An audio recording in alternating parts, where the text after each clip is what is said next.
Right now on Upfront. The Biden Blitz. Hello, Wisconsin. And across the bay, hello, Minnesota. New Hampshire in the rearview mirror. This race is far from over. She didn't win, she lost. The White House and Biden campaign now targeting former President Donald Trump, crisscrossing Wisconsin. These extremists are trying to take us backward. From abortion to the economy and the battleground, our guest this Sunday, Treasury Secretary Janet Yellen one-on-one, and Marquette Law School poll director Charles Franklin on the mood of voters. Then, looming deadline. Bipartisan legislation still needs approval after Wisconsin lands one of several highly coveted tech hub designations. Lisa Johnson, CEO of BioForward Wisconsin, is here on What's Next. And DA shakeup. Wisconsin's most high-profile district attorney not seeking re-election. Was this an obvious choice for you to run for DA? Now the candidate already in the race is here, just moments away. This is Upfront with Jaron Jordan and political director Matt Smith. Hi, everyone, and thanks for joining us. A blitz of stops in battleground Wisconsin this past week. It all started Monday when Vice President Kamala Harris held an event in Waukesha County, kicking off a nationwide tour focused on abortion. President Joe Biden was in Superior Thursday to talk about the economy. All of this after former President Donald Trump secured a double-digit lead over Nikki Haley in the New Hampshire primary. The Biden campaign this weekend now going all in on Donald Trump. And in a rare move on Friday, U.S. Treasury Secretary Janet Yellen was in Milwaukee in an effort to push an economic picture some voters aren't buying. She sat down with our Joyce Garbasiak for an exclusive interview. I think I would like to begin by asking, unemployment remains low, under 4% for 23 months now. Inflation is receding. The predicted recession of 2023 did not happen. Yet, the latest Marquette Law School poll conducted in November shows 50% of registered voters feel Donald Trump would do a better job with the economy, as opposed to 33% choosing President Biden. So my question for you is this. Why is there this major disconnect between what the numbers are showing and what voters are feeling? Well, Americans have been through some very tough times, a pandemic that resulted in huge job loss and disruptions in people's lives. It was very traumatic. And we had a period of high inflation, largely now it seems due to disruptions associated with the pandemic itself, supply chain issues and other things. And although inflation has now come down, and at least over the last 6 months, has been running at very normal levels that are the kind of levels the Fed is shooting for, prices are still higher than they were 3 years ago. And when Americans go to the grocery store, they see, oh yes, something that used to cost me $1.25 is now $1.52, and it makes a difference to their budgets. So wages are going up, though, and at least over the last year, people's wages have been rising quite a bit faster than prices. So they're getting ahead, and I believe with the good economic news we're seeing, that's going to continue, and people are going to feel their purchasing power is expanding. As you know, President Biden was in Wisconsin this past week in Yes. Superior. Wisconsin Republicans posted on X ahead of his visit saying this, Bidenomics in a nutshell. Grocery prices up 20%, energy prices up 36%, 6,000 plus manufacturing jobs lost in Wisconsin since February of 2023. Wisconsin wants no more Bidenomics. Your response? Well, I believe that the Biden policies, starting with the American Rescue Plan, which was addressed all the burdens that resulted from the pandemic for middle income and low income families, and now 3 major investment programs in our economy to repair and build modern infrastructure to make our economy work well. The Inflation Reduction Act, which creates a huge set of incentives to transition to clean energy, to address climate change, and the Semiconductors and Chips Act. These are investments in America that are creating many good jobs.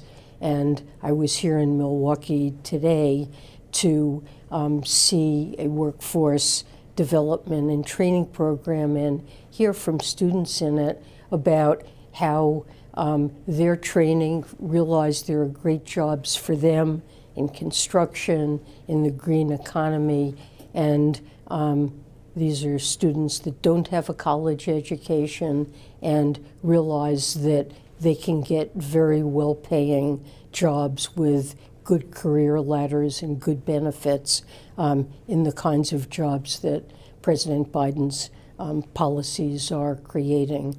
So I think he's on the right track to address the problems that face American families. I'd like to ask you about something that former President Donald Trump said in a recent town hall. Quote, "The economy is horrible, except the stock market is going up. I think the stock market's going up because I'm leading Biden in all the polls." What role do you have as Treasury Secretary in responding to statements like that? Well, I'm governed by the Hatch Act. I can't get involved in politicking. I certainly don't want to directly address his comments, but I do want to talk about the policies the Biden administration has been following for the last 3 years. And I believe if there were a poll of economists, that they would strongly disagree with the idea that the economy is horrible. We've had the longest string of unemployment below 4% that this nation has seen in more than 50 years. We have continuing strong growth. We have the lowest inflation rate now of any advanced economy and faster real wage gains than any advanced economy. I think our economy is doing well now. Americans have faced problems because of the pandemic, but also going back decades before that, struggles associated with the loss of good jobs in many parts of the country. As already referenced, the predicted recession of 2023 didn't happen. So I want to ask you, is it probable for 2024? I do not think it's probable. I think we're on a course that is probably sustainable, namely inflation continuing to come down and stabilize at very low levels, strong growth in the economy, and an excellent job market where people can feel confident that they can get a job and that they'll be widely available for people in all occupations and skills in all parts of the country. So there are risks, and there are always risks. I think the risks are balanced, and I certainly don't see a recession as something that is likely for 2024. Madam Secretary, thank you so much for your time. I so appreciate it. Thank you. Let's bring in Charles Franklin, director of the Marquette Law School poll. Charles, it's always great to see you. Good to be here. So as we sit here, we're still a few months out from this election. What do Wisconsinites think about the economy heading into this race? They're still pretty pessimistic about the economy. Just in our latest poll in November, just 28% said the economy was excellent or good. 36% said not so good, and 37% poor. So pretty negative views of the economy. That is in line with national polling. But one difference is national polling has shown a rise in optimism about the economy since the summer of 2022. How big of an impact do you think that the economy is going to play in this presidential race? Most of the time, people mention the economy as the most important problem facing the country. That tends to be the same now, though immigration and the border have become close competitors with the economy. And we just heard that the Biden team keeps pushing this message that the economy is good, but why do you think that message is not registering or resonating with voters? There are a host of economic indicators that look quite good, and that needs to be said. But I think the psychology of inflation is a big impact here. People became very worried about inflation in 2022. The most worried in the summer of 2022. That's come down. Real inflation has come down, and worries about it have come down some. Give it some months and let's see if opinion changes. A lot to watch for. Still some 9-10 months out from the presidential race. Charles Franklin, it's always good to see you. Thank you. Thank you.